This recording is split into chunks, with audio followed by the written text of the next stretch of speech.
como Diálogos para el Nuevo Mundo. Son 6 ediciones, así que hoy vamos a hablar sobre ciudad, cómo avanzar hacia ciudades y barrios más integrados y más amigables.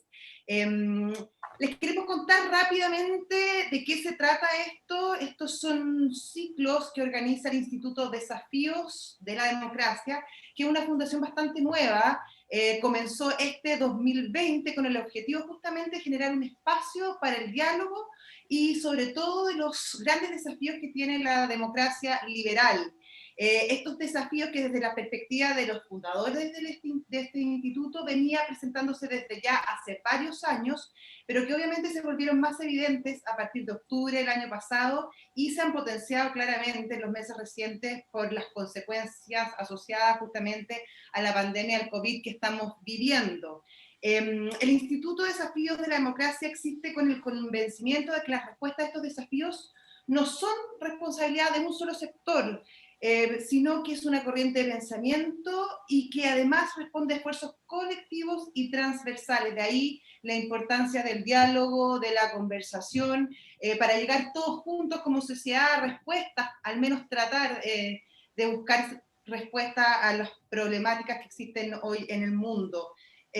Sobre todo en Chile. Hace algunos meses el Instituto de Desafíos de la Democracia presentó esta iniciativa a la Fundación Konrad Adenauer en Chile y se tradujo justamente en este ciclo llamado Diálogos para el Nuevo Mundo, y es una invitación, como les decía, al intercambio de visiones basadas en hipótesis acerca del escenario futuro para nuestro país. El presente webinar, justamente el de hoy, corresponde a la concreción de dicha iniciativa, por lo que aprovechamos de agradecer sinceramente a la Fundación Konrad Adenauer en la persona de su representante en Chile, el señor Andreas Klein. Bueno, el coronavirus, como decíamos, nos obligan a reflexionar con sentido de comunidad sobre los grandes debates existentes y cómo salir de esta crisis. Por eso hoy queremos agradecer la presencia de ustedes. Hoy están con nosotros Rocío Andrade, ella es máster en Urban Development Planning por el University College de London, también es diplomada en Políticas Públicas y Arquitectura de la Universidad Católica de Chile, es ex coordinadora técnica de proyectos de Un Techo para Chile, ex asesora también de la División de Desarrollo Urbano del MIMBU y actual asesora urbanística de la Municipalidad de Renca. También está con nosotros Gabriela García, ella tiene un postítulo en usabilidad por el ISABA, Escuela Superior de Diseño y Ingeniería de Barcelona, no sé si pronuncié muy bien el catalán, perdón, máster en Comunicación Estratégica por la Universidad Pompeu Fabra y diseñadora de la Universidad Católica de Chile. Ella es fundadora y directora de la Fundación Nexos y actual gerente de transferencia de D-Lab Engineering Design Initiative de la Universidad Católica. También está con nosotros el alcalde Germán Codina, él es máster en Ciencias Políticas y Bienestar Público de la Universidad de Chile, actual alcalde de la Municipalidad de Puente Alto. Con nosotros también está Pablo Alar, él es PhD en Design Studies y Master en Architecture and Urban Design por la Universidad de Harvard, arquitecto de la Universidad Católica de Chile, exdirector nacional del Consejo de Cultura y las Artes, y actualmente se desempeña como decano de la Facultad de Arquitectura y Artes de la Universidad del Desarrollo. Para terminar, last but not least, Iván Poduje, él es máster en Desarrollo Urbano en la Universidad Católica y arquitecto de la Universidad Católica de Valparaíso. Ha formado parte de las comisiones presidenciales de Desarrollo Urbano y Transporte y actualmente se desempeña como académico de la Universidad Católica de Chile y en su estudio ATISBA. Bueno, acá estamos, acá para conversar sobre ciudad, como les decía, para conversar sobre cómo podemos hacer de nuestras urbes espacios más integrados, más amigables y sobre todo espacios que puedan proveer de una mejor calidad de vida para todos los ciudadanos. En las últimas décadas el crecimiento de las ciudades ha sido gigante y esto de alguna parte ha agravado algunos problemas que experimenta nuestra ciudad y nuestra, sobre todo la población, pero también trae consigo grandes oportunidades para aprender a proteger la vida, por ejemplo, a afianzar la prosperidad y también cuidar el planeta. Como sociedad, como país, vivimos momentos sumamente desafiantes Primero, como decíamos, por el estallido social de octubre pasado y que, bueno, seguimos viendo todas sus consecuencias hoy, pero también agravados por la pandemia que suponen un montón de desafíos en cómo vivimos y también del rol de la ciudad en la prevención y también en cómo podemos superar esta pandemia. Mucho tiene que ver la densidad, el hacinamiento, los servicios básicos, la segregación. Hay un montón de temas que tienen relación con el urbanismo y en cómo vivimos que nos están afectando fundamentalmente. Y por otro lado, la crisis económica que se ha derivado de esta pandemia también supone desafíos económicos para los alcaldes, por ejemplo, y en eso también podrá darnos una visión importante el alcalde Codina, como en el fondo, por estas restricciones presupuestarias que probablemente van a tener que enfrentar, o sea, es casi un hecho que así va a ser, cómo se establecen prioridades en términos de infraestructura, en términos de luminaria, de caminos, de vivienda, y ese es un tema que me gustaría comenzar justamente, ¿cómo lo estás viendo tú, Germán? ¿Cuáles al menos son las prioridades en ese sentido que están observando en Puente Alto, que sin duda una comuna súper emblemática, sobre todo porque además es la más grande de Chile, tengo entendido? Sí, bueno, efectivamente, primero buenas tardes y agradecer la invitación a esta instancia, además junto a expositoras y expositores como los que están hoy día en este webinar, así que a la Fundación y a todos los responsables, muchas gracias. Bueno, yo soy un convencido que tenemos grandes desafíos efectivamente y eso es algo que venimos planteando desde el mundo de los municipios hace muchos años. A mí me preocupa, por ejemplo, el problema de la falta de disponibilidad de suelo que está generando una gran tensión desde la política habitacional con la construcción en altura, por ejemplo, en algunos sectores muy complejos. Para que la gente que está escuchando se haga una idea sobre el problema del hacinamiento, el otro día le hacía un ejercicio a algunas personas y les explicaba que tal vez alguno de los oyentes tiene una parcela de 5.000 metros cuadrados en algún sector, en la playa, en algún lado, donde habita su familia cuando van de paseo o aquí en la región metropolitana, por ejemplo, hay comunas, ¿no es cierto?, que son satélites desde el centro y eso de alguna manera contrasta con la situación de algunas partes de Santiago que cuando se construyeron se les colocó en lugares de mucha necesidad social, densidad, por ejemplo, de 600 habitantes por hectárea, ¿ya? Es decir, en esos 5.000 metros cuadrados, más de 300 personas hoy día en una situación también urbana muy precaria. Y obviamente nosotros desde los municipios muchas veces carecemos de tener ciertas influencias como para poder determinar algunas inversiones. Sin ir más lejos, esta semana estuvimos viendo la posibilidad de que la inversión que tiene que hacer el Ministerio de Vivienda, priorizando el proyecto, por ejemplo, del viaducto de Sargento Menadier para unir el sector de Bajos de Mena con el resto de Puente Alto, se pudiera priorizar, ¿ya?, para el próximo año. Junto también, por ejemplo, con otra inversión que se estaría desarrollando próximamente que tiene que ver con la conexión de Gabriela Poniente con el Peñón en el sector oriente Puente Alto, o las líneas de metro, la que llegaría por Avenida Camilo Enríquez, Avenida La Florida, que algunos conocen. Pero evidentemente tenemos una inequidad urbana, que es una inequidad que nos somete permanentemente a grandes dificultades en el transporte público, incluso, por ejemplo, hoy día que estábamos entregando a los colectivos unos separadores para que los pasajeros y también el conductor vayan de cierta manera un poco más seguros en lo sanitario, evitando ciertos contactos. Establecimos un premio de 50.000 pesos en mercadería para apoyar la trazabilidad para el pasajero que sale elegido en ese sorteo y también de la mano con el conductor que lo transportó, como una manera de generar un incentivo a la trazabilidad, que creemos que es un tema crucial para Puente Alto, porque son miles y miles de personas las que se movilizan en el colectivo, en las micros y en el metro. Con un código QR lo vamos a trazar, y se los menciono porque ese colectivo que llega a algunos rincones de Puente Alto lo hace porque la construcción de muchas villas y poblaciones con la calzada, ¿no es cierto?, con un ancho insuficiente para la circulación de estos buses oruga, que en algún minuto fueron un contrasentido de la política pública de transporte, se hace muy difícil. Entonces, para que te hagas una idea, en Puente Alto tenemos más de 2.000 colectivos que circulan permanentemente. Es decir, transportan miles y miles de personas. Entonces, son situaciones muy, muy complejas.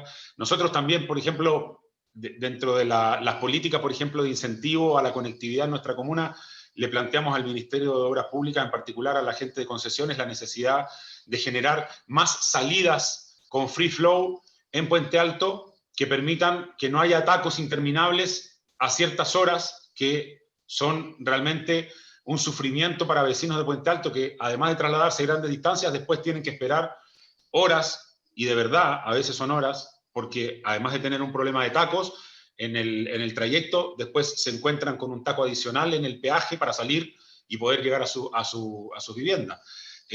Tiene sectores completos de 130.000 habitantes como Bajos de Mena que no tienen ni siquiera una salida o un ingreso para los vehículos de las personas que allí viven. Entonces, se piensa la ciudad, por ejemplo, y muchas veces la política habitacional lo pensó, la entrega de viviendas sociales sin pensar que las personas pueden, de alguna manera, tener después un poder adquisitivo distinto y acceder a un vehículo. Entonces, generas una tensión sobre dos peajes en la comuna más poblada del país, no le das acceso libre flow, free flow, y finalmente, ¿qué generas? Una tensión gigante entre vehículos de carga, camiones que trabajan en la zona industrial de Puente Alto, ¿ya?, con el pasajero de vehículos livianos que también tiene que usar la misma infraestructura y a todos los saturas en los mismos peajes. Entonces, tenemos un problema de acceso, tenemos un problema también de penetración de Internet en cuanto no solo a la cobertura, sino que también a la consistencia, al servicio, ¿no es cierto?, a la continuidad del servicio, que, por ejemplo, ha sometido a muchos estudiantes de Puente Alto en el periodo de pandemia a la imposibilidad de tener una buena conexión para poder estudiar en línea, y obviamente todo esto va tensionando el proceso educativo junto con otras cosas que van estresando. Entonces, hay muchos parámetros que tenemos que ir mejorando. En Puente Alto, por ejemplo, que hicimos en el Cerro Las Cabras, el municipio instaló una antena de conectividad para ir facilitando el acceso a Wi-Fi en sectores donde, por ser zona roja, las empresas no estaban entregando este acceso, ¿ya? Entonces, tratando de construir cierta equidad urbana, ¿ya?, en servicios que hoy día se transforman en servicios básicos. Recordemos cuando la ficha CAS comenzó, incluso para muchas personas, contar con un televisor en aquella época era un lujo, y la ficha CAS te castigaba por tener un televisor en la casa. Hoy día, el Internet es algo que es tremendamente necesario para acceder a formación, para acceder a empleos, acceder a comunicación también, que también es muy importante, a entretención incluso. Bueno, y así como eso, obviamente, yo soy partidario de que exista un proceso descentralizador que radique en los municipios, en los gobiernos locales, más atribuciones y recursos para poder abordar toda esta problemática de la inequidad urbana que a nosotros nos golpea, de hecho, muy fuerte. Claro, eso quería preguntarte, Pablo. Yo creo que es difícil arreglar todo, o sea, la pandemia obviamente ofrece una oportunidad, pero es difícil que todo se solucione casi como por obra, como magia, es muy difícil.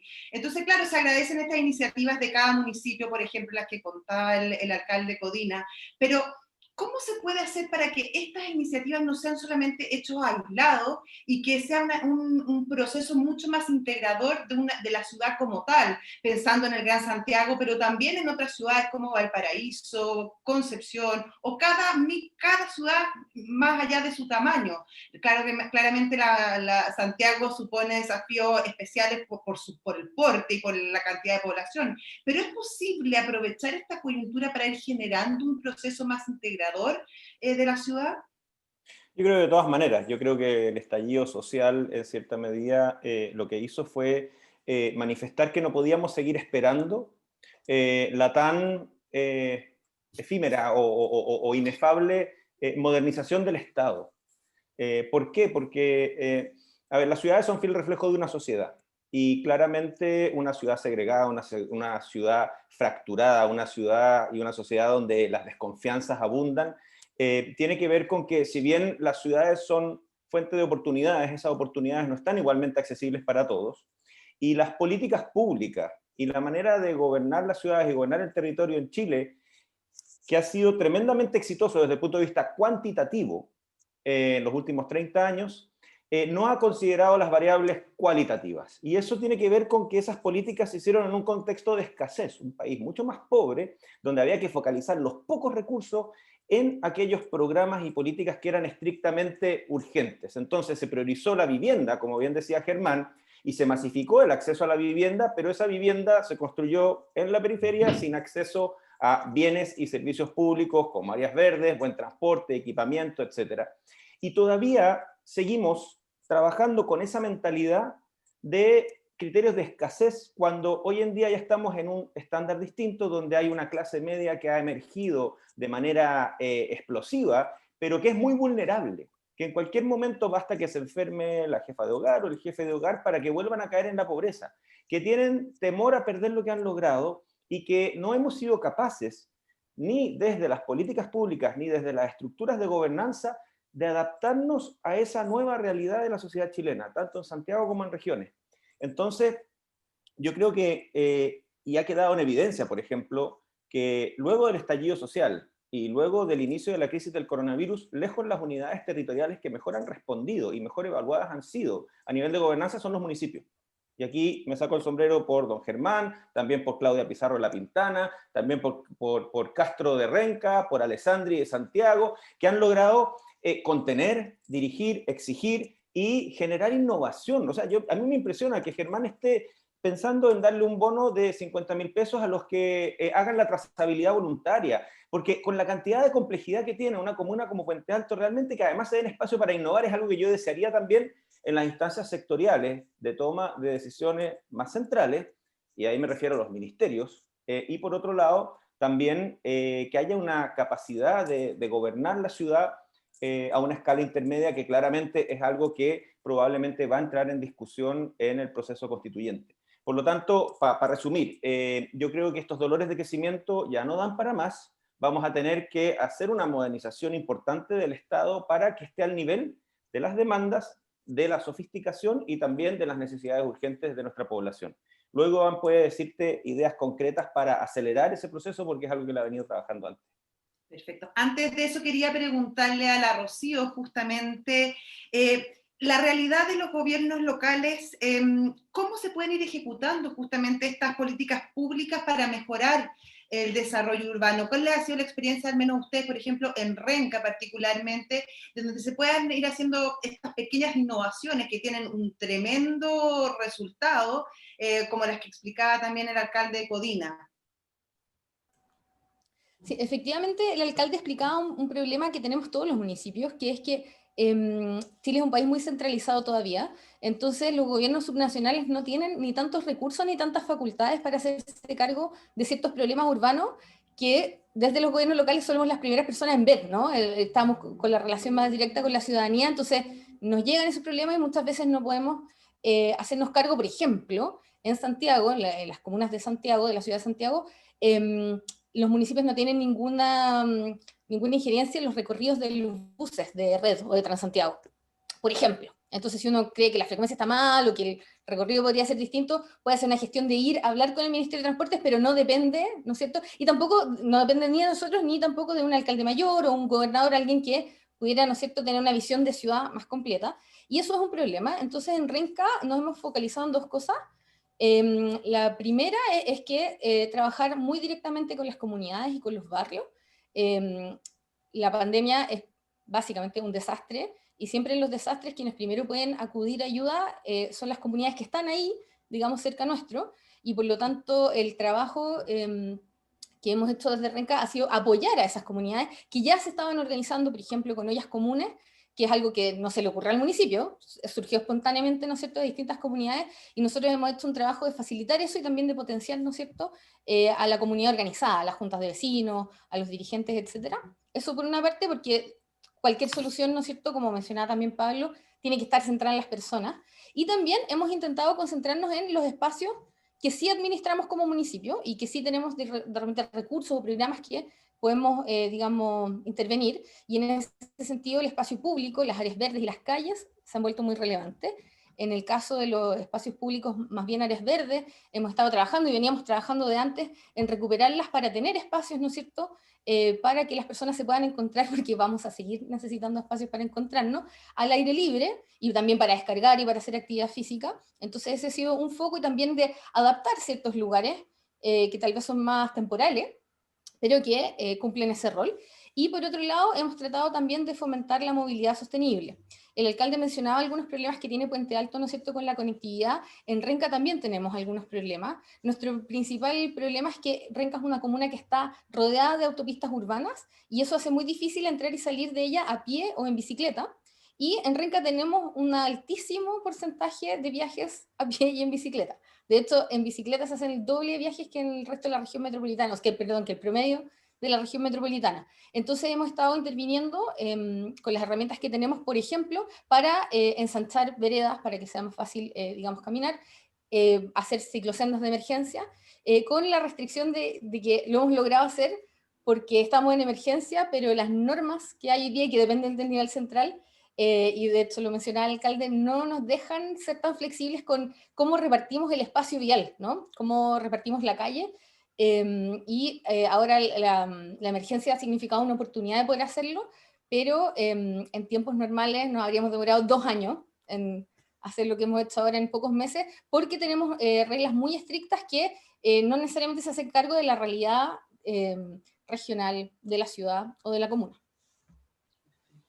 Iván, respecto al espacio público y la importancia que tiene justamente el espacio público, sobre todo en este contexto de pandemia, donde sabemos que el encierro no favorece para nada el cuidado, sobre todo de los aspectos sanitarios, y donde obviamente el espacio público se hace altamente importante, estamos frente también a una paradoja, porque por un lado la pandemia nos hace salir de alguna cosa, primero nos confina, pero después es preferible que salgamos, pero por otro lado también estamos viviendo un momento social bastante complejo donde el espacio público ha estado altamente desafiado, desde su cuidado, pasando también por temas de seguridad. Entonces, ¿cómo se maneja, cómo se puede buscar un equilibrio o soluciones creativas para que el espacio público pueda ser aprovechado de buena manera sin menospreciar la realidad que efectivamente estamos viviendo como país en este momento? Yo no entendí la segunda parte, porque ¿tú te refieres a la violencia sobre el espacio público? Por ejemplo, hay temas de violencia, problemas también de seguridad que son incluso antes del estallido, pero que hay temas que en el fondo la ciudad no ha sabido resolver bien a lo largo de los años. Hay temas de seguridad, de traslado, de transporte, de un montón de cosas que hacen que no facilitan o a lo mejor no incentivan el uso de estos espacios públicos. Bueno, yo creo que yo separaría lo que es los problemas de violencia coyunturales Sí. de los problemas de violencia más estructurales, porque creo que los problemas de violencia coyunturales primero son inaceptables. Hemos visto en Puente Alto cómo han destruido consultorios, cómo han destruido espacios públicos, una banda de delincuentes, no tiene otro nombre, y lamentablemente todavía tenemos políticos que minimizan esos hechos y que siguen llamándolo a esos movimientos sociales. Eso es un insulto contra los ciudadanos, y creo que por esa vía no vamos a resolver nada, porque ninguna comuna del país, no solo Puente Alto, puede resistir una banda de enajenados que destruya paraderos, mobiliarios, consultorios y edificios públicos. Dicho eso, que creo que tiene un tratamiento aparte, es indudable que en materia de prevención situacional tenemos mucho que hacer. La prevención situacional es la disciplina que se encarga de hacer que los espacios públicos sean más seguros, que tiene que ver, por ejemplo, con lo que decía el alcalde también de las zonas oscuras, la falta de luminarias, la densidad de luminarias. Estamos haciendo un trabajo nosotros, un proyecto, ¿cierto?, en una comuna en la zona sur, donde la densidad de luminarias para una población de 25.000 habitantes es 3 veces la inferior a la que se requiere. Entonces uno dice cosas tan simples como la densidad de luminarias, pucha, que son importantes cuando uno quiere dar seguridad. Lo mismo la actividad que tengan esos espacios públicos, que sean espacios que la gente ocupe, y más allá del lugar común de decir que la gente los cuide, también que tengan actividades para que sean también más seguros. Y yo diría que es un enorme desafío, no lo hemos abordado, y si lo tuviera que sintetizar en algo, Josefina, para ir a lo concreto, creo que el verdadero cáncer que nosotros tenemos en materia de falta de espacios públicos y prevención situacional son los sitios seriazos. Los sitios seriazos están repartidos por toda la ciudad, en los bordes de carretera, en los bordes de cursos de agua, en los bordes de avenidas, la avenida Lo Blanco, la avenida Paicaví, un basurero de 4 kilómetros de largo. Ferrocarriles tiene una situación vergonzosa en los bordes de sus líneas férreas, que son basureros lineales. Si nosotros pudiéramos asegurar que los sitios de eriazos van a ser erradicados y transformados en espacios públicos, seguros e iluminados, tendríamos una meta muy concreta sobre la cual avanzar, que tendría beneficios sociales enormes. Creo que con eso espero responder tu pregunta. Sitios eriazos. Sitios eriazos tenemos que erradicarlos de la ciudad, y los privados tienen que mantenerlos o mantenerlos cerrados para que no sean basurables, y los públicos sobre todo, que son muchos de ellos en manos públicas, bueno, tienen que mantenerlos también. No es aceptable que estén en las condiciones actuales. Gabriela, hay muchas tecnologías, tú te has especializado en esto, sobre todo en diseño, que pueden facilitar la construcción de ciudades más integradas. ¿Cuáles de estas herramientas debiéramos estar mirando? ¿Cuáles se están realmente mirando? ¿O hay un déficit en este sentido? ¿Hay a lo mejor una deuda pública respecto a cómo podemos ir avanzando en esta integración de la ciudad? Y, por ejemplo, pensando en futuro, el envejecimiento de la población es un tema que es evidente. ¿Se están construyendo ciudades a lo mejor más amigables con los adultos mayores, que los integren de una forma orgánica a la ciudad? Mira, cuando hablamos de tecnología podríamos hacer el ejercicio de pensar como en dos niveles. Uno es lo efímero o aquello invisible, y por otro lado las tecnologías que son físicas, físicas tangibles, ¿ya? Como para separar.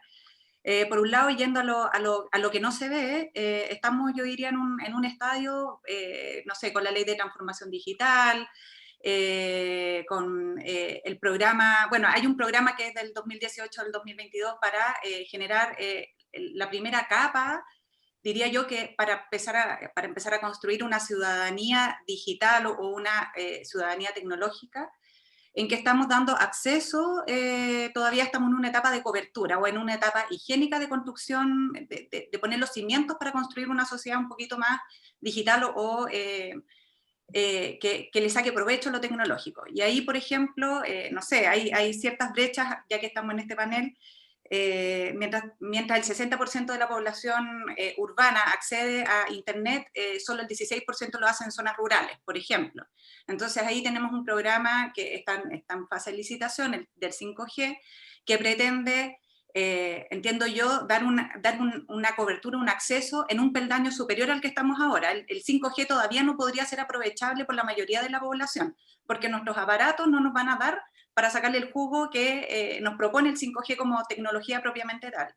Entonces ahí hay un punto en que estamos, para decir, estamos en una fase primero de construir nuestras carreteras, nuestros caminos, nuestras sendas, para poder empezar a caminar, a andar, correr, trotar, etcétera, sobre ellas. Entonces estamos en esa primera etapa. Estoy esperanzada, eso sí, respecto a lo que se pueda venir en una segunda etapa.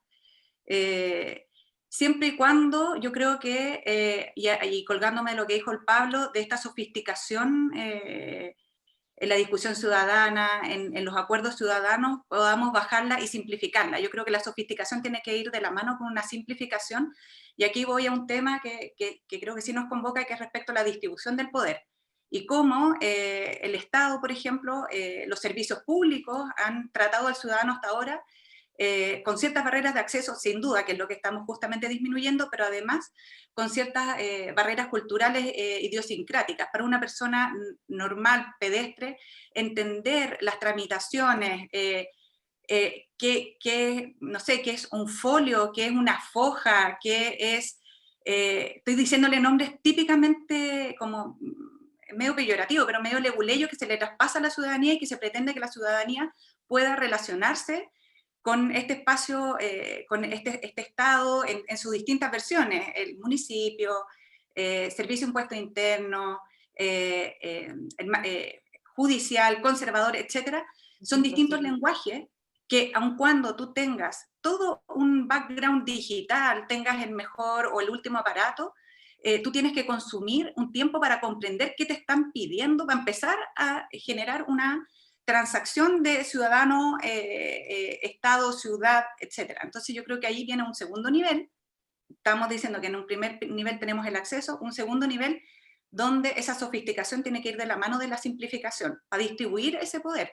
Porque hoy tú igualmente necesitas un interlocutor, alguien que sepa, un profesional, un experto, que te ayude a navegar los distintos sistemas. Si tú estás iniciando una empresa, tú necesitas alguien que sea como un traductor de ese lenguaje complejo, legal, formal, para iniciar actividades en lo económico, para, no sé, dar cuenta en un tal, no sé, en tal localidad de lo que tú estás haciendo. Tú hablas de la bueno, yo tuve una fundación, yo fui parte de esa fundación.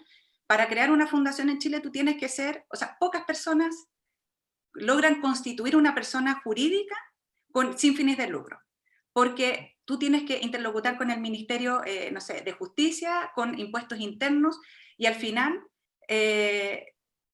tú requieres un capital cultural tan grande que no es para cualquiera tener una fundación en Chile, que debiera poder ser.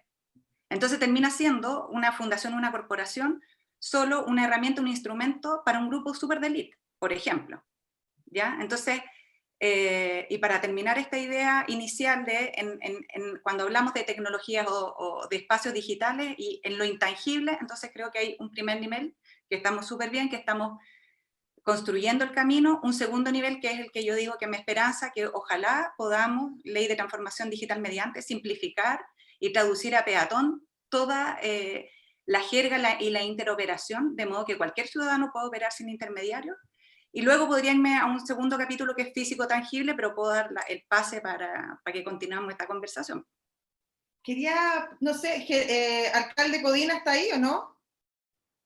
No, no está. Bueno, pero quería igual introducir este tema, a lo mejor Pablo nos puede dar tú ciertas luces. Mucho se habla de este alcalde mayor, ya lo hemos mencionado en la conversación, de la importancia que podría tener esta figura para hacer una planificación más integrada de la ciudad. Por otro lado, hay quienes dicen que cada sector tiene sus propias realidades, entonces también está esa discusión. Estamos a puertas de una elección de gobernadores. En esa línea, ¿crees que la figura del gobernador podría venir a suplir de alguna manera este alcalde mayor o esta figura de una supraestructura que pueda quizá dictar ciertas normativas, ciertas regulaciones que favorezcan el desarrollo de la ciudad? Mira, es una pregunta súper atingente y me gustaría hacer una precisión porque una cosa es los desafíos de la gobernanza metropolitana de Santiago y otra es el del resto de las ciudades chilenas. ¿Por qué? Porque, claro, Santiago tiene 30 y tantos municipios dentro de su límite urbano, 50 y tantos como región, pero las otras que le siguen, Valparaíso son 8 municipalidades, el Gran Valparaíso, el Gran Concepción son 11, y después ya tenemos Puerto Montt, Puerto Varas, y Antofagasta ya es monomunicipal, Coquimbo La Serena es bimunicipal. Por lo tanto, yo creo que efectivamente es necesario generar instancias de gobernanza y de autoridad territorial a escala de la metrópoli, pero no necesariamente el gobernador regional va a ser la figura que se va a hacer cargo de ello. Sí celebro que ya se está instalando, pese a que todavía no está claro y son muy pocas las atribuciones de los gobernadores, dentro de la reforma va a haber una unidad metropolitana en cada región que va a encargarse de empezar a tratar de coordinar la planificación a escala intercomunal dentro de las zonas metropolitanas. Ahora, yo diría que más que autoridades políticas electas, que me parece bueno porque hay accountability, y por lo tanto, ¿verdad?, van a tener que responder a los territorios. Yo creo mucho en que debiera avanzarse, ya sea a través de las unidades metropolitanas que están en la reforma u otra instancia, en generar autoridades metropolitanas de transporte, autoridades metropolitanas de planificación y regeneración urbana, y eventualmente alguna otra autoridad que permita que equipos técnicos trabajen como servidores públicos del Estado, digamos, a largo plazo, y no que sean renovados cada vez que hay un cambio electoral, un ciclo electoral, sino que sean autoridades técnicas que sean capaces de ir coordinando a los distintos municipios, particularmente en lo que respecta a infraestructura o proyectos que no necesariamente coinciden con los límites políticos. Me refiero a todo lo que es el manejo de aguas lluvias, los corredores ecológicos, la infraestructura de transporte, que son fenómenos, digamos, metropolitanos y que no se pueden trabajar desde una perspectiva local. Pero en ese sentido también es importante que no se absorbe y no se le quite todas las atribuciones a los municipios porque son los que están en la primera línea y hay que reforzar también a los municipios. Nosotros en el Consejo Nacional de Desarrollo Urbano, por ejemplo, hicimos una propuesta bien audaz en un documento que sacamos luego del estallido en el cual planteamos que debiera de definirse, por ejemplo, un ingreso per cápita mínimo municipal para todas las comunas de Chile. Porque hoy en día el per cápita, por ejemplo, de Vitacura, de inversión pública municipal, es 1.160.000 pesos, y en La Pintana son 160.000 pesos. O sea, estamos, perdón, 1.600.000 pesos en Vitacura. O sea, es infinitamente superior en aquellos que menos necesitan servicios públicos, prestaciones públicas, porque pueden acceder por la vía privada. Entonces, creo que está bien avanzar en el proceso de descentralización, pero no pensemos en una figura que solo le va a servir a Santiago, sino que pensemos también en que muchas veces la coordinación entre dos municipios no va a requerir un gran alcalde, dos alcaldes se pueden poner de acuerdo, pero que haya equipos técnicos que trabajen a nivel metropolitano, eso de todas maneras. Rocío, en tu experiencia, ¿esta comunicación entre los distintos municipios se produce o trabajan más bien como islas cada municipio? Bueno, mi experiencia es que de mucha colaboración, al menos yo voy a ser muy honesta, yo trabajo en Renca y en general como que conversamos con nuestras comunas vecinas, ¿no? Con Cerro Navia, con Quinta Normal, con Independencia, con Conchalí, con Pudahuel, y con Quilicura también, con algunas más que con otras dependiendo de los proyectos y de los temas, pero en general hay bastante colaboración. Yo creo que, de hecho, la pandemia ha mostrado que los alcaldes, al menos los de Santiago, que requieren más coordinación, como mencionaba Pablo, han sido las autoridades más disponibles a coordinarse también, incluso cuando no existe necesariamente una figura o una autoridad formal que deba coordinar.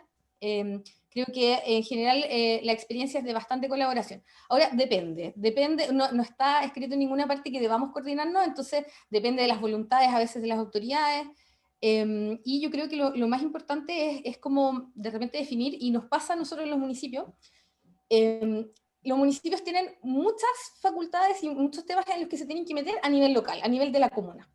Entonces, nosotros vemos temas de salud y temas de educación y temas de transporte y temas de infraestructura energética, qué sé yo, en la comuna.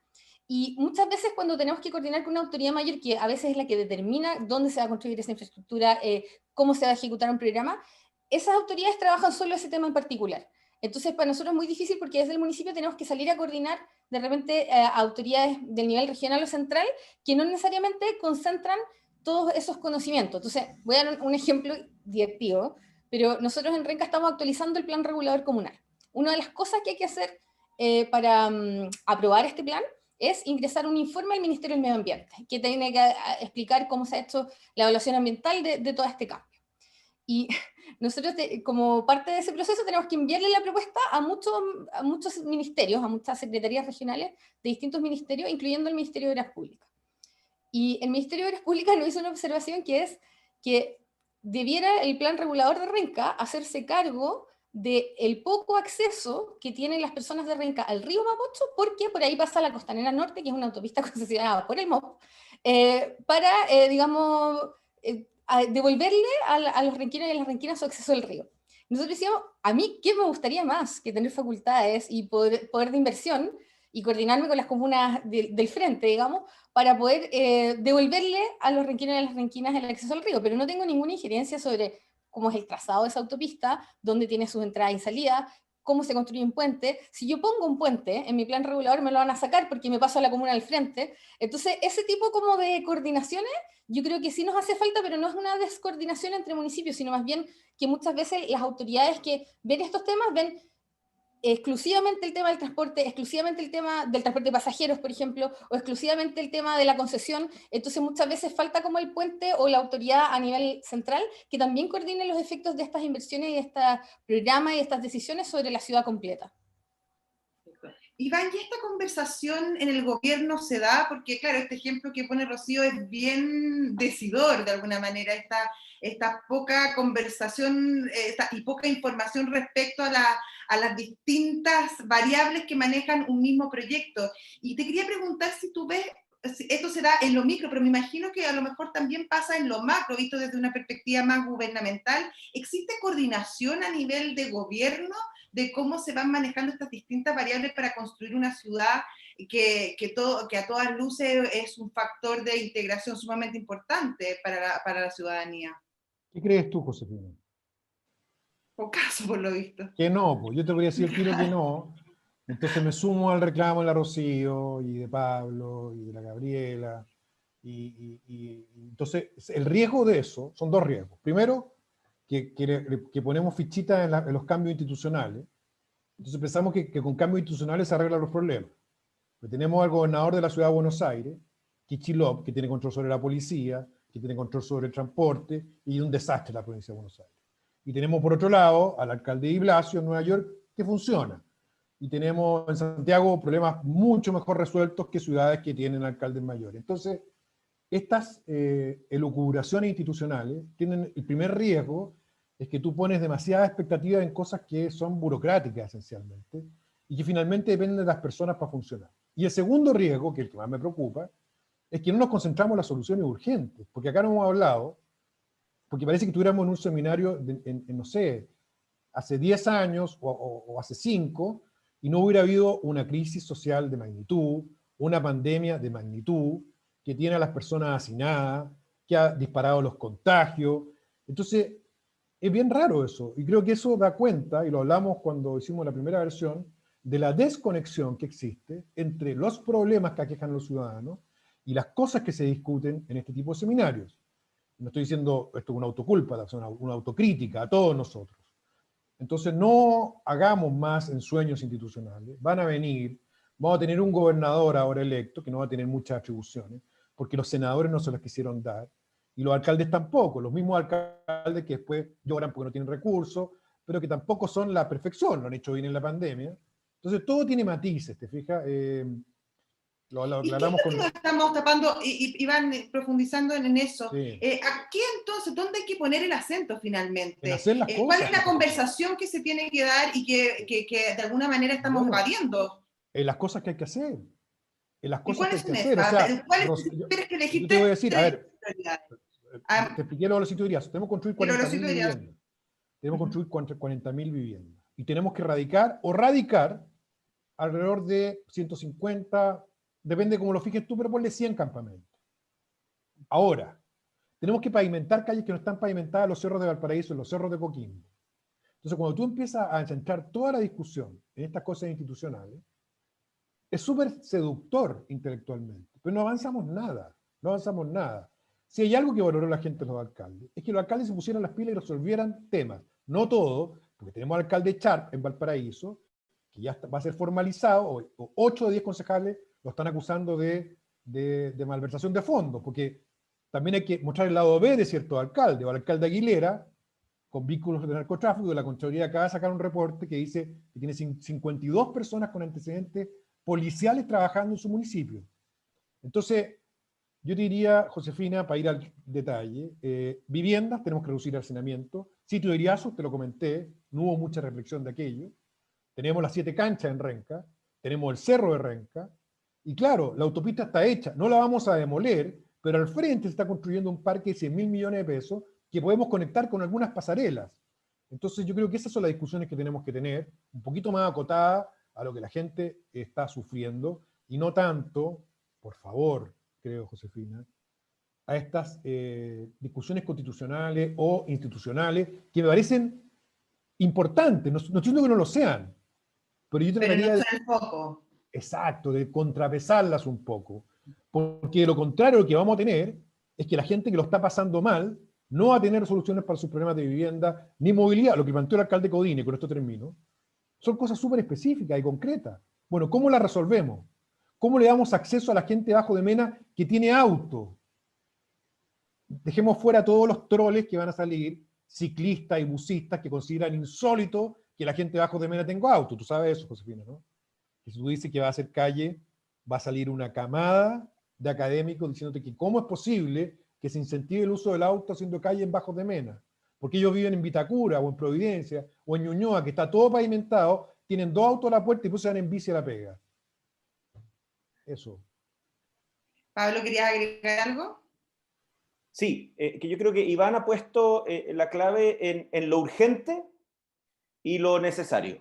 O sea, claramente lo urgente es lo que en cierta medida está desesperadamente gritando la ciudad de que ya no podemos seguir esperando. Nosotros, con la Rocío, con Iván, con Germán, muchas veces hemos conversado y hemos trabajado en ideas, en propuestas, y van con los canalistas del Maipo haciendo toda una serie de corredores ecológicos, aprovechando los canales para generar áreas verdes, nosotros con los corazones de barrio, o sea, pero ¿qué pasa? Que, claro, éramos muy obedientes y pensábamos que con el tiempo y con perseverancia estas cosas se iban a poner prioritarias en la agenda. El estallido las puso prioritarias. Y tal como dice Iván, hay que avanzar en llevar oportunidades a las periferias, y eso significa áreas verdes, inyectar equipamiento de comercio y servicios en esos barrios. Nosotros detectamos con el programa Corazones de Barrio 49 terrenos fiscales de más de 1000 metros disponibles para llegar a ser strip centers populares con servicios públicos, con comercio, con pollo frito. Eso es lo que pedía la gente en Pedro Aguirre Cerda, porque no hay locales de comida rápida en la comuna. Y tercero, tal como dice Iván, el déficit de vivienda, porque si no puedes pasar la cuarentena en tu casa, tampoco la puedes pasar en tu barrio, y esto ya quedó explícito que esas son las urgencias. Ahora, en paralelo con eso, ya, pero espérate, en paralelo con eso, y eso es lo que yo siento que sí hay una oportunidad ahora con el estallido y con el proceso constituyente, es que tenemos que empujar a los tomadores de decisiones a avanzar en una devolución del poder hacia las escalas intermedias, ya sean gobiernos subnacionales, gobiernos subregionales, que es lo que está pasando en todo el mundo, a los gobiernos de las ciudades. Y ahí yo creo que hay una oportunidad para ir generando entonces que se entregue poder, que se ceda poder, si ese al final es el problema, en la toma de decisiones. Ahora, si vamos al tema básico, por ejemplo, las viviendas básicas que planteaba Iván, ¿cuáles son y cómo son esas viviendas? Porque también ahí ya, necesitamos 40.000 viviendas nuevas. Pero ahí va a comenzar obviamente una discusión, qué tipo de vivienda, cómo son las viviendas, el tema de la dignidad de la vivienda, todo el problema del hacinamiento, que es un problema que estamos viendo, que estamos viviendo y que se ha hecho patente justamente con la pandemia. Entonces, ¿cómo vamos incorporando también esa discusión que es más micro quizá y que no es la vivienda? ¿Cómo la incorporamos? ¿Cómo hacemos estas viviendas para que también solucionen y sean aporten y no finalmente se transformen en parte del problema, como en muchos casos han sido? Lo que pasa, Josefina, es que nosotros hemos avanzado como país, tendemos a ver el vaso medio lleno, medio vacío, perdón, porque estamos en una época como autoflagelante, pero nosotros construimos casetas sanitarias, pasamos a 18 metros cuadrados, 20 metros cuadrados, 30, y ahora estamos en 52, 56 metros cuadrados, y vamos a llegar a 60 metros cuadrados. O sea, el Estado está entregando, mediante sus programas habitacionales, viviendas del doble más grande de la que entregan algunas constructoras que han reventado los barrios en Estación Central, en Independencia y en Quinta Normal. Entonces, para ver el lado medio lleno. Dos, tenemos arquitectos, todos estamos trabajando en eso, que han hecho prototipos de vivienda que han ganado premios internacionales, que han puesto la vivienda social como tema. Pero justamente por eso, tipos como Aravena son importantes en esta discusión, porque de lo contrario, lo que nos ocurre es que empezamos a hablar de estas cosas, de estas cosas como de, no sé cómo decirlo, del teletrabajo, de los huertos, de cosas que pueden ser a veces muy importantes para nosotros, pero que no logran poner la creatividad y la innovación en las cosas que las personas necesitan. Entonces, esa discusión que tú estás poniendo es muy importante, pero la podemos resolver con proyectos. Nosotros hoy estamos trabajando en un proyecto con una empresa privada que está dispuesta a tener una cuota de vivienda social de 60 metros cuadrados porque entiende que de otra manera no es posible tener una ciudad sustentable para todos, incluyendo para los que menos tienen. Lo que uno le gustaría es que esa discusión que tú estás relevando, que es más concreta, más orientada a proyectos, tenga al menos la misma importancia que la otra. Yo no pido que sea la única, pero al menos la misma importancia que la constitucional, que la institucional, y etcétera. Cuando logremos eso, creo que vamos a poder avanzar más rápido. ¿Cómo lo ves tú, Gabriela? ¿Cómo debiera enfocarse justamente esta discusión sobre la ciudad y los desafíos que justamente nos plantea la pandemia, pero también este proceso constitucional? Estamos a una semana, casi un poquito más, de ir a votar y comenzar un proceso que obviamente el tema de la ciudad, de la vivienda, de los servicios básicos han cobrado un rol bastante preponderante en toda esta discusión. Sí, yo creo que tiene que haber representación de hasta ahora minorías que ya van dejando de ser minorías subrepresentadas.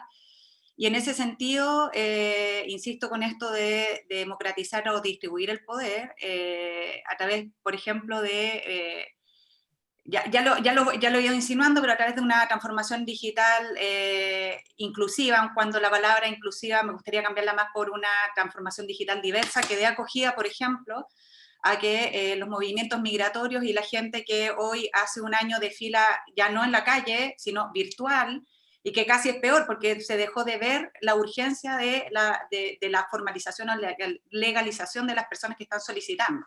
Hoy pasa eso, que en el fondo tú te inscribes online y pasa un año, cuando eres migrante, inmigrante, y pasa un año en que te den un número para ver si tu proceso es posible de ser regularizado.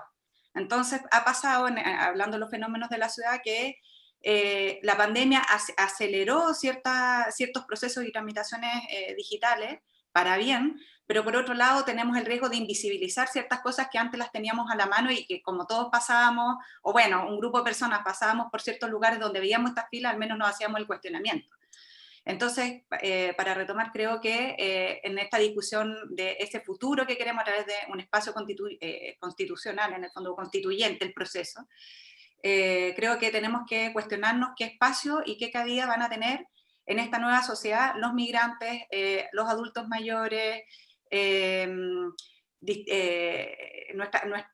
bueno, ahora por lo menos tenemos paridad y otros grupos que eventualmente pudieran quedar rezagados. Yo me pregunto, por ejemplo, qué espacio van a tener los niños, por ejemplo, en la opinión, porque como se considera ciudadano a partir de 18 años, a los chicos somos capaces de imputarlos legalmente desde los 14, pero te doy derecho a participar y manifestarte y construir sociedad desde los 18, al menos expresándote con el voto. Entonces creo que tenemos una serie de incoherencias en que exigimos mucho a nuestros ciudadanos y damos pocos espacios genuinos de distribución de este poder.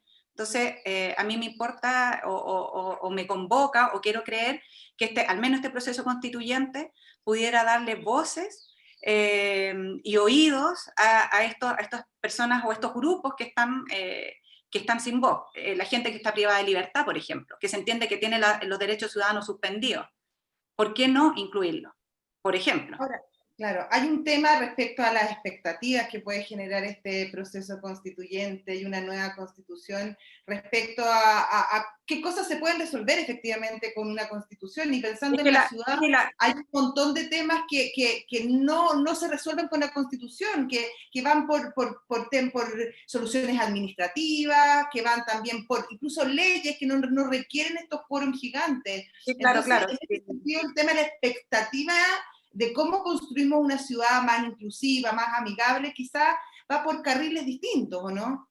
O sea, claramente una carta fundamental, que es una constitución, no es el espacio para ver la ejecución, no es el lugar para definir los programas, las prioridades, las urgencias.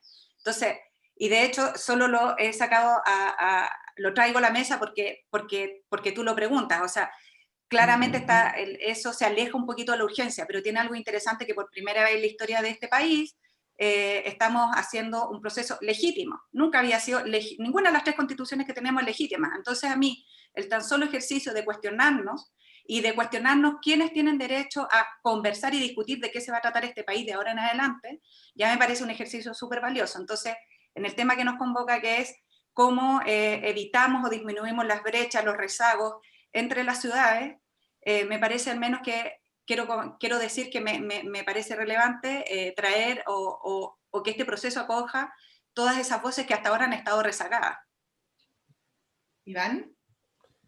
Bueno, yo no puedo estar más de acuerdo que es muy importante la Constitución. Tengo dudas si antes la del 25 fue completamente ilegítima, pero bueno, uno podría concluir que sí.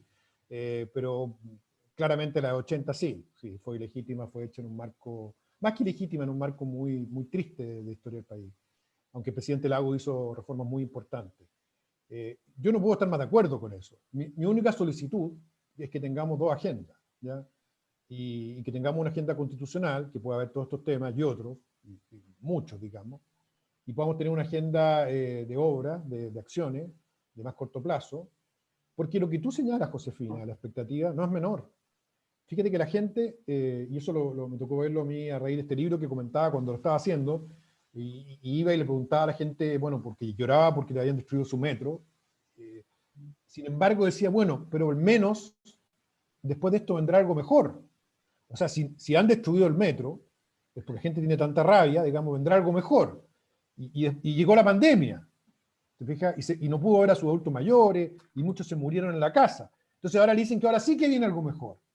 ¿Y qué es lo que viene? Te dicen. La Constitución.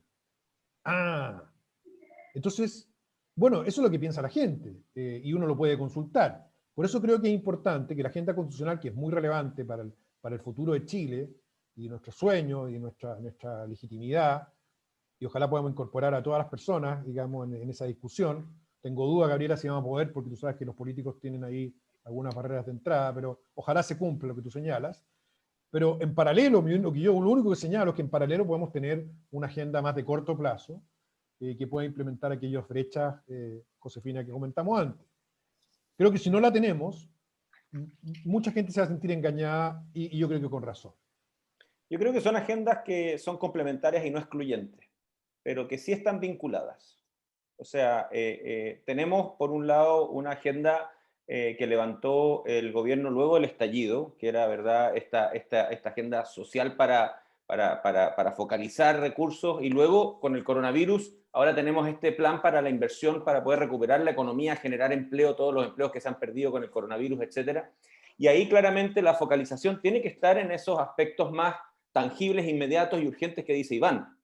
Pero eso no excluye que en paralelo se necesite tener un nuevo trato, volver a pensar, digamos, cuáles van a ser las prioridades, cuál va a ser la estructura de Estado que necesita Chile para el siglo XXI, y eso requiere dos condiciones clave: defender el proceso democrático a rajatabla, sin matices, y condenar la violencia y erradicarla del proceso, porque si hay algo que yo valoro del proceso constituyente y el acuerdo por la paz y una nueva constitución, es que se trata de conducir toda esta efervescencia única, extrañísima, histórica, que Iván describe tan bien en su libro Siete Cabezas, conducirla por una vía pacífica. Y eso es lo que mucha gente no ha querido entender. Y los anhelos, las esperanzas, las expectativas de los chilenos van a ir decantando en la medida en que vean acciones concretas, inmediatas, en las agendas que plantea Iván, pero también que se avance en acuerdos y en el diálogo. Yo creo que es muy importante escuchar.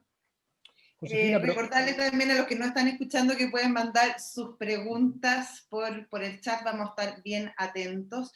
Respecto a esta discusión primaria, a lo mejor que fue la que finalmente genera este proceso constituyente que tiene su raíz en el 18 de octubre pasado, muchos plantearon después de este estallido social que las causas estaban muy radicadas justamente en la ciudad y en la forma en que ha ido creciendo esta ciudad, pensando sobre todo en el Gran Santiago, estos traslados de más de 2 horas en que la gente ve donde están viviendo ellos y llegan acá a Sanhattan, donde es pura luz, donde hay servicios, donde hay 40 farmacias en 3 calles, versus sus poblaciones donde quizás hay una, donde quizás hay un retén de policía, versus seguridad privada, y que esto de alguna manera fue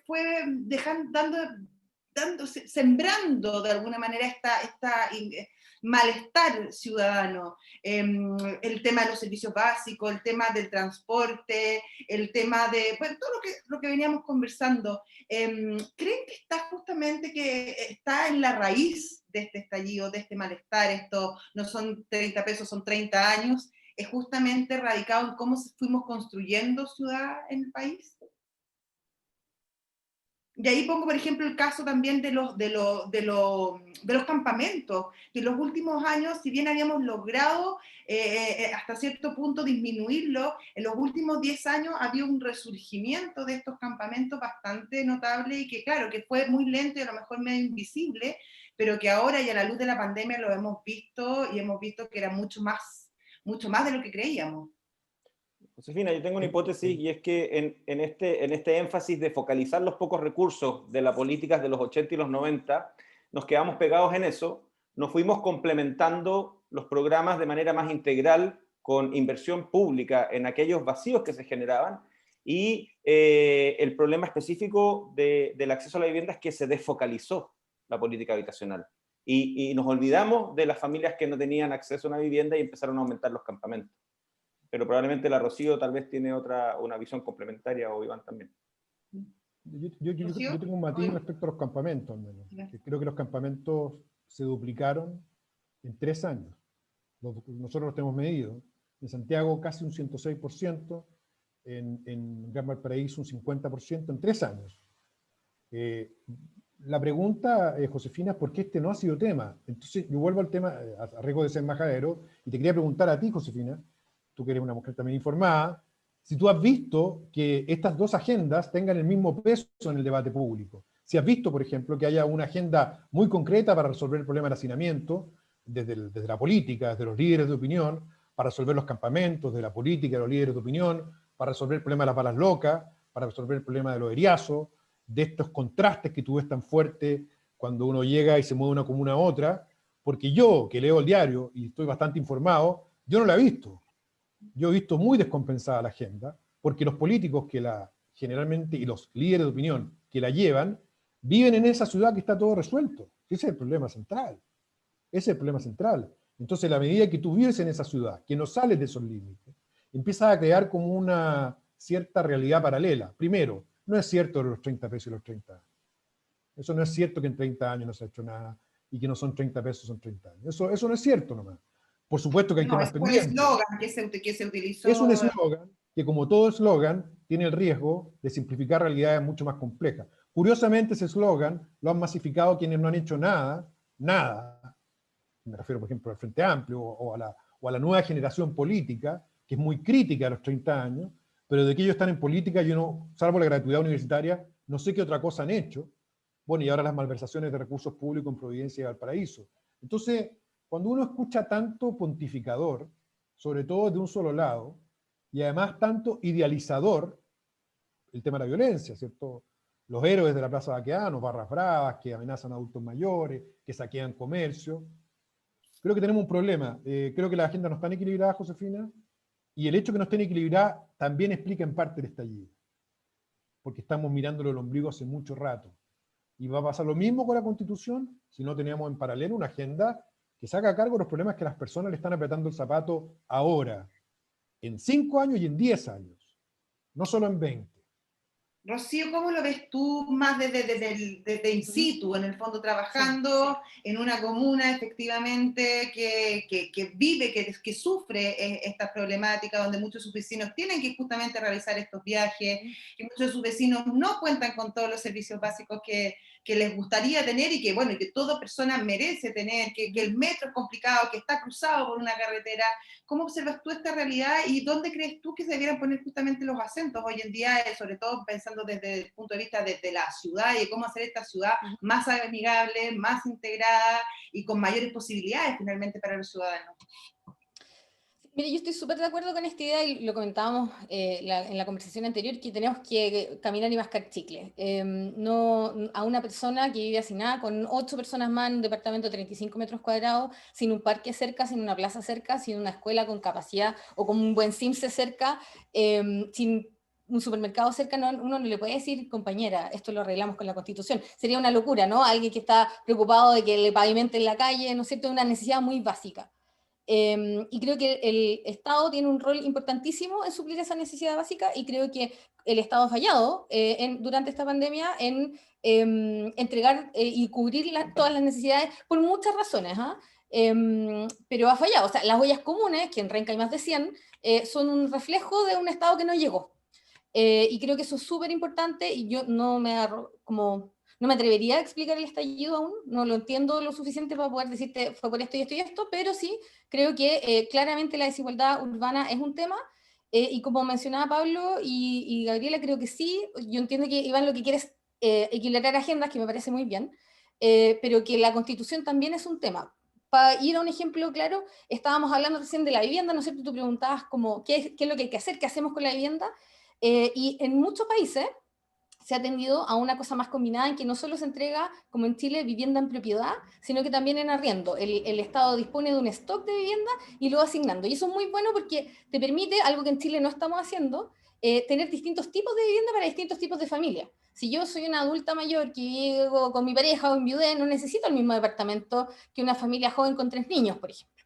Entonces, eso te permite ir, ¿no es cierto?, modificando. Pero este sueño de tener vivienda en arriendo y en el fondo de garantizar el acceso a la vivienda digna y no la propiedad de la vivienda, tiene que acompañarse de un sistema de seguridad social que podemos redefinir a través de nuestra Constitución, en que la vivienda para todos nosotros, incluyendo los privilegiados que estamos hablando hoy día acá como yo, que hemos tenido acceso a la vivienda de propiedad, a la educación privada, a la salud privada, etcétera, y aún así, por ejemplo, me preocupa ser dueña de mi departamento porque es mi seguro de cesantía, es mi seguro de salud. Si alguien en mi familia se enferma, yo sé que tengo este departamento de venderlo, y si tenemos la fortuna de que eso no nos ocurra, es mi jubilación. Es mi jubilación. Y yo estoy hablando de una persona, o sea, yo soy una privilegiada, cuica, para decirlo en coloquial, digamos, en Chile.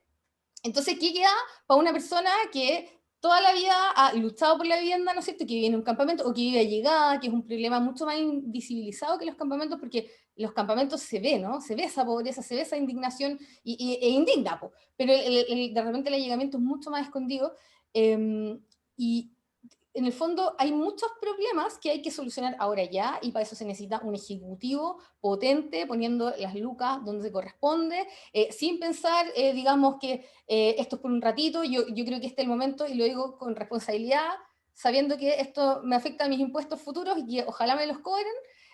Tenemos que endeudarnos, o sea, porque probablemente no tenemos toda la plata, digamos, y en la crisis sanitaria más importante del último siglo, sí, es el momento, digamos, para poner toda la carne a la parrilla, y que el Ejecutivo, digamos, ahí se ponga muy fuerte. Me alegró mucho, por ejemplo, ver que el MIMBU tome el programa Corazones de Barrio para que se equipen los barrios, porque no podemos seguir pensando solo en la vivienda, tienen que ser barrios completos, pensados holísticamente, para que generen buena calidad de vida. Pero esto, para mí, a cada rato, perdóname, Iván, se me mezcla con la Constitución, pues. Se me mezcla porque en el fondo hay muchas iniciativas que incluso desde los municipios se han potenciado, algunas buscando incluso subterfugios legales, porque el actual ministro de Interior, por ejemplo, se oponía a que existieran las farmacias comunitarias, sociales, solidarias, como le quieran, cada gobierno local le pone el nombre que más le acomoda, ¿no? Entonces, yo creo que es súper importante como reconocer que no podemos dejar una cosa por la otra, en eso Iván tiene toda la razón,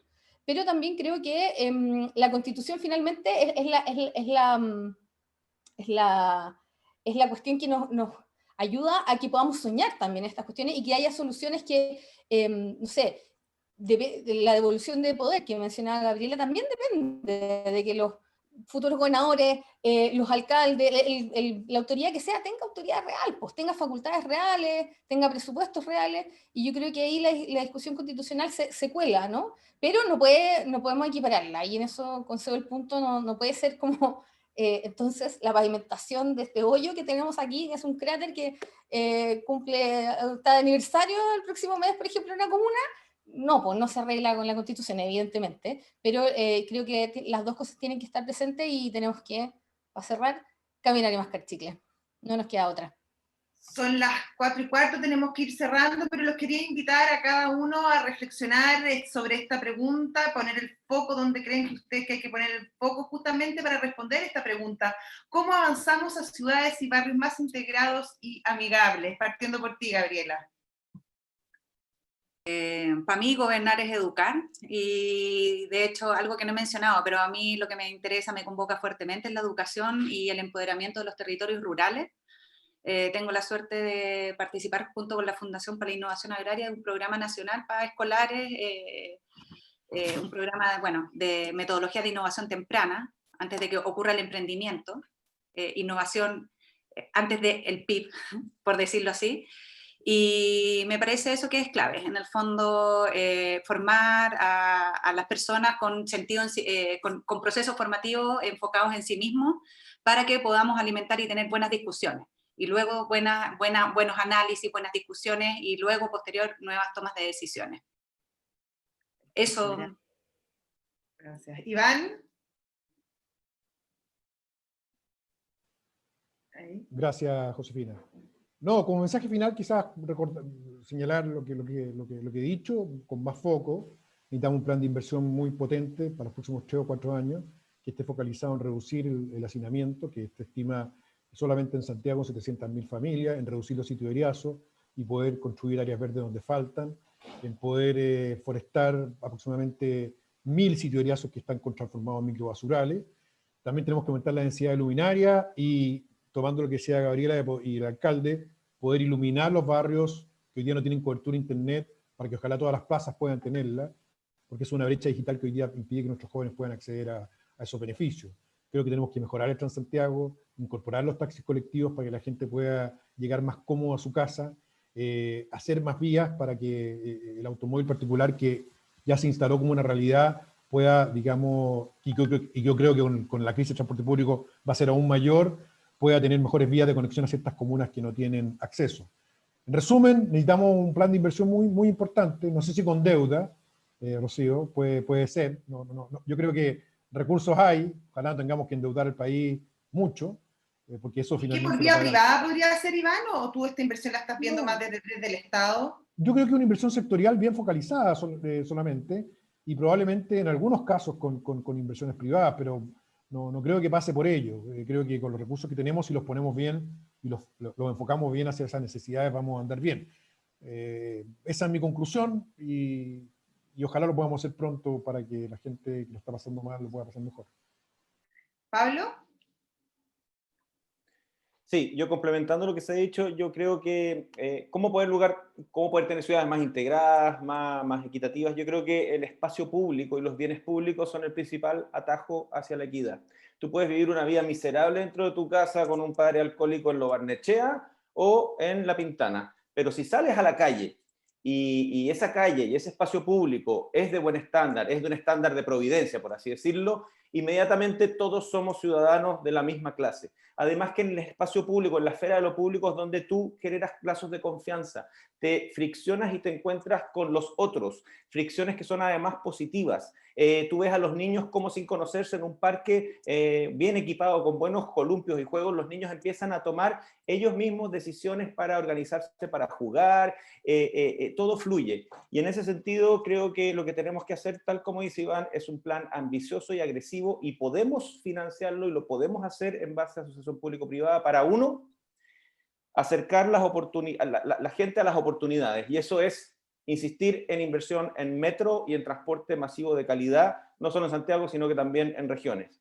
Dos, llevar las oportunidades a la periferia, inyectar equipamiento en esos barrios que no tienen acceso a equipamientos y servicios, inyectar parques, recuperar baldíos y áreas heriazas, como dice Iván. Y el tercero, jugarnos por un programa masivo y ambicioso de vivienda. Se puede hacer, se puede echar mano a todo lo que tenemos, no solo los programas de subsidio actuales, sino que a la microdensificación, a la asociación público-privada, a la concesión de vivienda pública para arriendo, y que entre todos los actores sociales, Chile todavía tiene la oportunidad de convertirse en el único país en el sur global en garantizar el acceso universal a la vivienda antes del 2030. Podemos, el déficit es enorme, pero podemos y sabemos hacerlo, por lo tanto yo creo que hay que jugarse por eso. Rocío. No, me sumo a todo lo que ya dijeron, porque mi lista es muy difícil elegir así 2 o 3 para cerrar. Así que, claro, digamos, todo lo que ya se ha dicho, creo que el acceso a bienes públicos es importantísimo, y ahí el rol del Estado es muy importante, y también a fomentar a través de asociaciones público-privadas que lleguen servicios que el Estado hoy día no provee, porque es muy difícil que haya interés en que llegue un supermercado, o sea, uno no puede asegurar, así como si puede asegurar una escuela, un jardín infantil, que llegue un supermercado, así que creo que eso es súper importante. Rescato mucho lo que dijo Gabriela sobre la participación. Creo que para que realmente las ciudades respondan a las necesidades de las personas, las tenemos que escuchar más y tenemos que dejar que se metan más, digamos, en la planificación y en el desarrollo urbano como una de las áreas en que se tienen que meter más. Nosotros ahí, solo paso el dato porque me encanta ese proyecto, tenemos un proyecto precioso con la reconquista peatonal para hacer participación ciudadana de niñas y niños en el diseño urbano de la comuna, que es una cuestión que creo que tenemos que ser muy creativos en buscar, porque no toda la participación es una asamblea, ¿no es cierto? Y por último, que ya, o sea, pero ya, no, para eso necesitamos ni siquiera un cambio de ley, las diferencias que hace el Estado entre regiones, entre ciudades y entre comunas, que son arbitrarias, deben acabarse. El distinto estándar en la infraestructura pública, ¿no es cierto? La asignación de carabineros, que es muy distinta, por ejemplo, en las distintas comunas de Santiago, y eso depende del Ministerio del Interior, no hay que cambiar nada. Firmar un papel, digamos. Ese tipo de cosas se tienen que caer ya, porque tenemos muchas diferencias que son violencia, digamos, sistemática en contra de las personas, y que no tienen ninguna explicación, salvo que siempre se ha hecho así. El artículo 1, como le dicen en el servicio público, siempre lo hemos hecho así. Y esas cuestiones tienen que cambiar hoy día, y creo que harían una diferencia significativa. Se requiere además todo lo que ya se dijo, ¿no es cierto?, de inversión, de planificaciones nuevas, pero Creo que esa cuestión tiene que darse ahora. Quería agradecerles y a todos los que nos están escuchando. Esperamos que esta conversación les haya servido para enriquecer el análisis, para ver distintos enfoques novedosos que nos ayuden justamente a anticipar opciones que se deberán tomar prontamente en nuestra sociedad al momento de empezar a salir de la actual crisis económica y también sanitaria. Agradecemos especialmente a todos nuestros panelistas, a Gabriela, a Iván, a Pablo, a Rocío, al alcalde Codina, que bueno, se tuvo que ir porque está con mucho trabajo allá en Puente Alto. Y queremos obviamente también agradecer al Instituto Desafíos de la Democracia, a la Fundación Konrad Adenauer, y a todos los participantes por justamente haber estado con nosotros en este momento y hacernos parte de este llamado a poner el acelerador en temas tan importantes como son la ciudad, los barrios y la integración a través de ella para todos los ciudadanos. Muchas gracias. Gracias Josefina, y gracias a todos los que han estado participando activamente, a nuestros panelistas, excelentes aportes el día de hoy, y sobre todo también a ayudar a construir un diálogo fructífero y también aterrizado. Una de las críticas que se hacía aquí a algunos de los panelistas es que tendemos a generar este tipo de diálogos, debates, que a veces operan en una superestructura hiperelitizada, poco aterrizada a la realidad que viven los vecinos, que viven los habitantes, en este caso de las ciudades, de nuestras comunas. Así que también agradecerles por eso y también ayudar a bajar ciertas expectativas, desmitificar ciertas ideas que están dando vuelta en la opinión pública, en los medios, incluso respecto del rol que puede llegar a cumplir una constitución. Eso, además de generar falsas expectativas, creo que puede ser perjudicial para los mismos objetivos que persigue la Constitución. Así que, en ese sentido, agradecerles profundamente y dejar a todos invitados a un próximo debate, diálogo, webinar. El próximo viene la próxima semana, así que ahí les vamos a estar avisando a todos con mucho tiempo. Y muchas gracias, Josefina, a ti por tu tiempo y por la excelente conducción de este diálogo. Muchas gracias a ustedes. Un abrazo a todos. Muchas gracias por la invitación, que estén muy bien. Cuídense mucho. Un abrazo. Gracias a todos, gracias Josefina, felicitaciones por la iniciativa. Chao, gracias. Juan Cristóbal, chao. Chao.